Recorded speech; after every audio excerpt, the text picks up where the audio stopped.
Pertama tentang masalah ahli sunnah wal jamaah.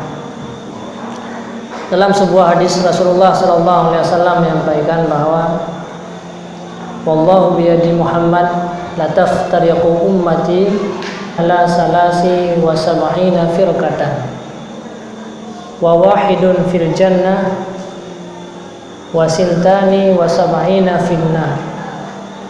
Wa may ya Rasulullah qala ahlu sunnah wal jamaah. Sungguh kata Rasulullah SAW, umatku pada satu saat nanti, Rasulullah pernah menggambarkan bahwa satu saat umatnya akan terpecah. Arti umatnya mereka Islam, mereka mengakui dirinya Islam, tapi mereka terpecah menjadi 73 golongan.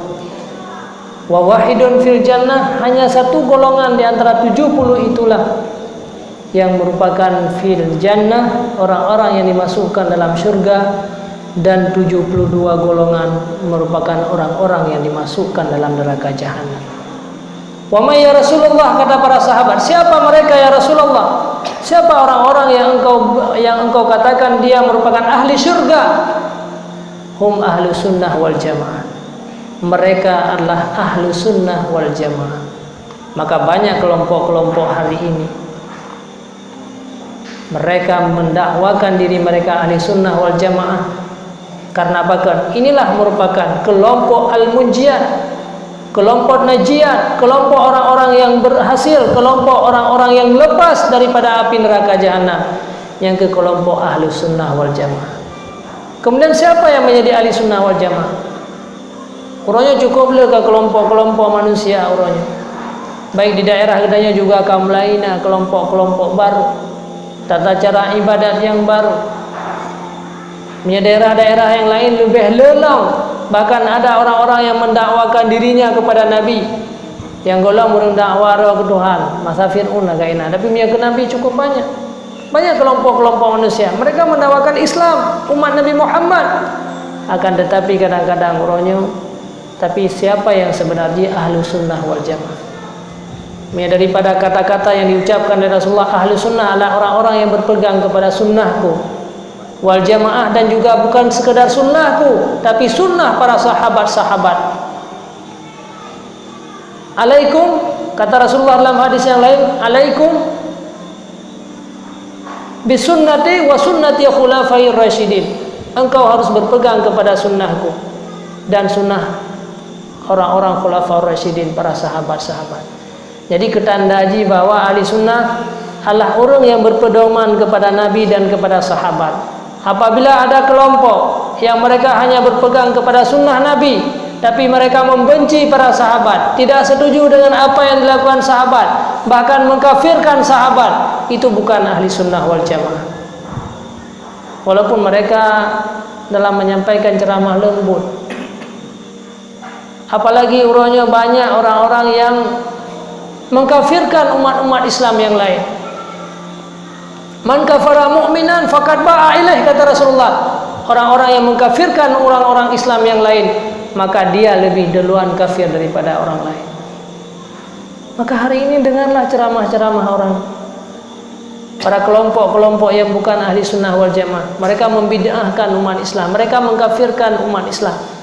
Padahal umat Islam kan disampaikan oleh Rasulullah sampai akhir zaman jauh lebih banyak daripada orang-orang yang bukan Islam. Tapi urangnya nak kelompok yang mengkafirkan ulama-ulama, yang mengkafirkan sistem pendidikan-pendidikan, yang mengkafirkan para ulama-ulama katanya.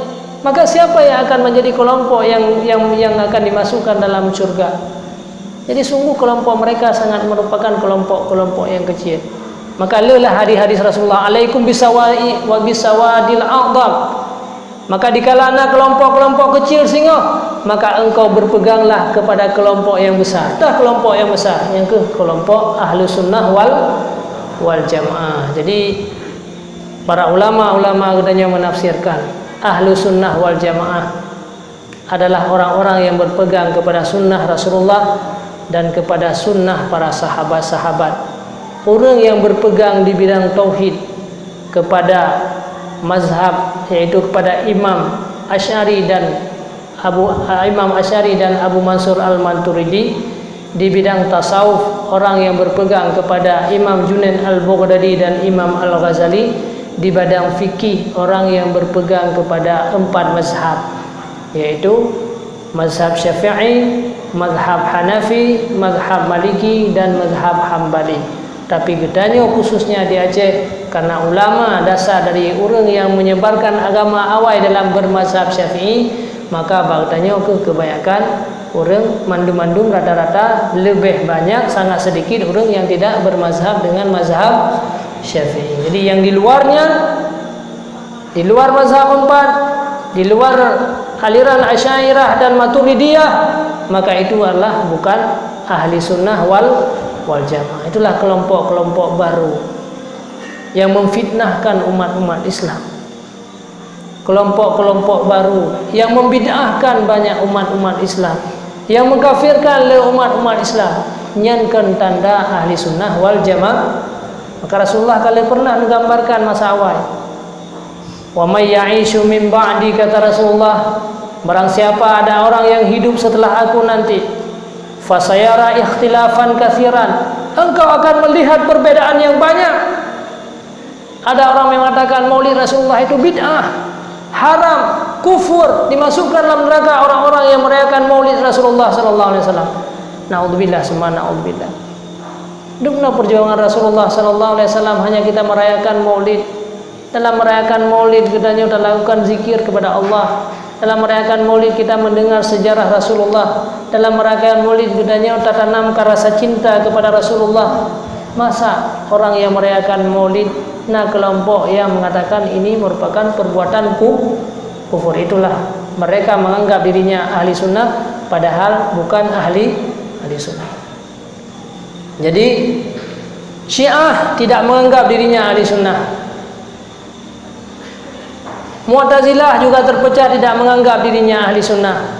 Yang lain kelompok tidak ada menganggap ahli sunnah. Yang menganggap ahli sunnah 2 roh.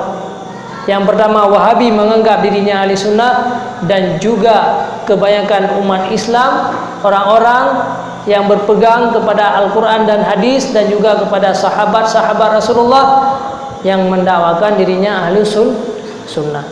Cuman sebenarnya orangnya Wahabi. Siapa itu Wahabi? Orangnya sering kita dengarkan masalah Wahabi.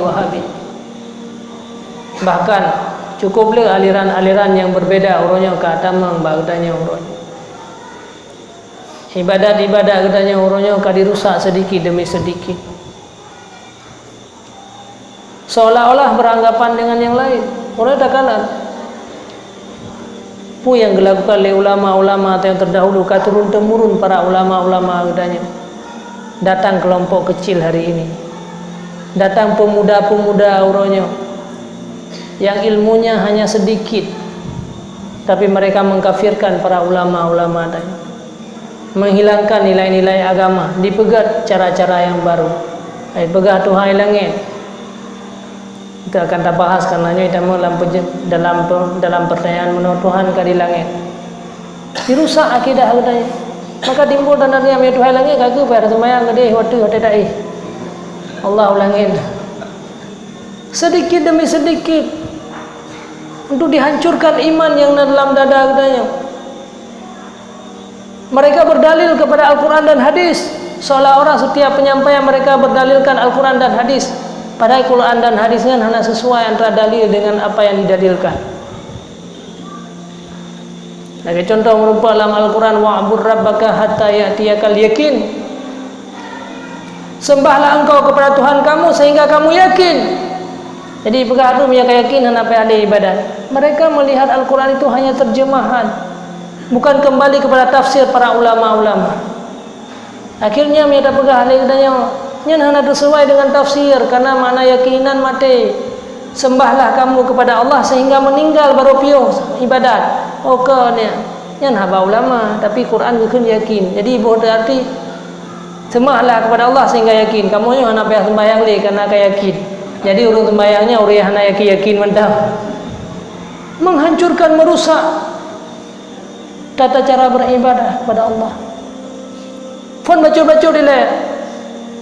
Fon ana baca bismillah le ba Fatihah. Mudah na mazhab yang lain. Memang ada mazhab Syafi'i yang mewajibkan baca bismillah. Mazhab Hanafi tidak wajib membaca bismillah. Pada ibadahnya mengatakan kupu dari ulamanya hanya Syafi'i mantap, sedangkan Hanafi Hanan, maka akhirnya dia tidak baca bismillah. Kemudian ditambahlah tidak membaca Fatihah. Memang benar dalam mazhab Hanafi tidak wajib membaca Fatihah, karena yang wajib adalah ayat. La salata liman lam yaqra bi Fatihal kitab, yang dalam mazhab Syafi'i. Jadi baca-baca, boleh anak baca bismillah, kemudian kahanale baca Fatihah, kemudian tengok kahanale sembahyang. Jadi setiap saat na ayat sampai hana payah sembahyang le na ayat. Wa'bud rabbaka hatta ya'tiyakal yakin. Inilah model-model kelompok-kelompok yang merusak sedikit demi sedikit. Jadi seolah-olah bermazhab dengan yang lain. Para ulama-ulama dia itu hanya Syafi'i mentang ibu. Hana luah wawasan Syafi'i saja fanatik kepada Syafi'i. Maka kamunya kalau lebih luah wawasan kamahir dalam mazhab 4. Hana payah le baca bismillah. Kai dalam tingkat hana le payah baca Fatihah karena dalam mazhab Hanafi. Kemudian dalam tingkat hana payah le sembah. Ini lagi yang cara tingkat itulah menghancurkan. Ini bahaya. Nyo lagi nyo ke metode-metode orang dalam menghancurkan. Orang yang dipahara melek, dipisahkan antara kita dengan ulama. Apa dengan pun dipisahkan dengan ulama? Apa yang disampaikan ulama diharamkan, dibid'ahkan. Maulid banyak para ulama-ulama menyampaikan kepada kebolehan dalam maulid, tapi mereka berani menantang, bahkan menyampaikan tentang maulid ini merupakan perbuatan haram, perbuatan bid'ah, tidak sesuai dengan Rasulullah. Padahal pu mantang bid'ah hadis abuh kan. Hadis abuh disampaikan tapi hadis abuh kan. Wa iyyakum wal muhaddasat. Yang ke hadisnya tapi Ibnu Hajar, para ulama-ulama besar, mandung banyak ulama-ulama bidang hadis, bidang fikih, bidang tafsir, semuanya mereka berpendapat bahwa boleh merayakan Maulid Rasulullah sallallahu alaihi wasallam dan punya dalil. Ditanyakan orang kepada Rasulullah, kenapa engkau berpuasa pada hari Senin ya Rasulullah? Fihi ulitu, karena hari Senin inilah hari dilahirkan aku merayakannya dengan berpuasa. Maka singkatnya bahwa yang gekun dengan ahli sunnah wal jamaah adalah orang-orang yang mandang berpegang kepada ilmu tasawuf, ilmu fikih, dan juga ilmu tauhid, berpegang kepada Imam Abu Hasan Asy'ari dan Maturidi. Kemudian bidang tasawuf Junaid al-Baghdadi dan Imam al-Ghazali. Kemudian bidang fikih kembali kepada 4 mazhab. Apabila anak orang yang mengharamkan belajar ilmu sifat 20, itu tanda bukan ahli sunnah wal jamaah, keluar daripada mazhab Maturidiyah dan mazhab yaitu mazhab Asy'ari. Dan pendapat yang lainnya kan mantan ulama katanya, bahkan sudah pernah dibikin sebuah muktamar besar di SES-nya, mandum ulama-ulama sedunia diundang padanya, termasuk yaitu Syekh Muhammad Taib, yaitu Grand Al-Azhar. Beliau menyampaikan ahli sunnah wal jamaah adalah orang yang berpegang kepada mazhab Asy'ariyah dan Maturidiyah. Sedangkan Wahabi, kenapa Wahabi keluar daripada ahli sunnah wal jamaah? Wahabi tidak termasuk dalam ahli sunnah wal jamaah, walau Wahabi menganggap dirinya ahli sunnah wal jamaah. Yang pertama di bidang tauhid, dia tidak berpegang kepada mazhab Asy'ariyah dan Maturidiyah. Mereka membuat tauhid sendiri, tauhid salasah. Menyenandinga-dinga tauhid salasah, itulah tauhidnya para Wahabi. Untuk dianti tauhid para ulama-ulama yang sudah muktabar. Tauhid salasah, tauhid asma wal sifat, tauhid rububiyah dan tauhid uluhiyah. Yang tuduhan dipegat tauhid dua macamnya, na tauhid uluhiyah, na tauhid rububiyah, untuk mengkafirkan para ulama-ulama yang lain, untuk mengkafirkan aliran-aliran yang bertasawuf, untuk mengkafirkan orang-orang yang merayakan Maulid, untuk mengkafirkan orang-orang yang membacakan Quran kepada para orang-orang yang meninggal. Yang kedipegatlah tauhid salasah, dan tauhidnya sudah masuk ke sekolah-sekolah di daerah katanya. Itu pemahaman Wahabi. Mungkin untuk terjawab Wahabi. Jadi Wahabi mendakwakan dirinya ahli sunnah wal jamaah, tetapi Wahabi tidak termasuk dalam ahli sunnah wal jamaah. Siapa sebenarnya Wahabi? Wahabi merupakan satu kelompok yang dasarnya di Arab Saudi, di daerah Dar'iyah atau Riyadh orangnya. Di sinalah tumbuh seorang, yaitu Nan Muhammad bin Abdul Wahab. Nyoke yang pertama sekali membuat pemikiran baru, mencetuskan ajaran-ajaran Wahabi. Muhammad bin Abdul Wahab. Ayah gonya orang alim, Nan ge Wahab. Abangnya orang alim, Sulaiman bin Wahab. Tetapi ayahnya dan abangnya yang tulis bahwa Muhammad bin Abdul Wahabnya tersesat daripada ajaran agama, maka diciptakanlah ajaran baru, mengharamkan ziarah kubur, mengharamkan ziarah-ziarah para wali-wali, mengharamkan maulid Rasulullah sallallahu alaihi wasallam. Itu semua ajaran-ajaran para Wahabi. Jadi apa yang kalian ungkapkan oleh para ulama, dibolehkan oleh ulama, timbullah pemikiran-pemikiran baru yang tentang masalah amaliyah, menanti tentang ketauhidan Tuhan di langit. Itu adalah mazhab Wahabi. Tuhan ada di langit, sedang duduk santai, sabar lagi kamu duduknya. Itu pemikiran orang-orang Wahabi. Itulah Wahabi.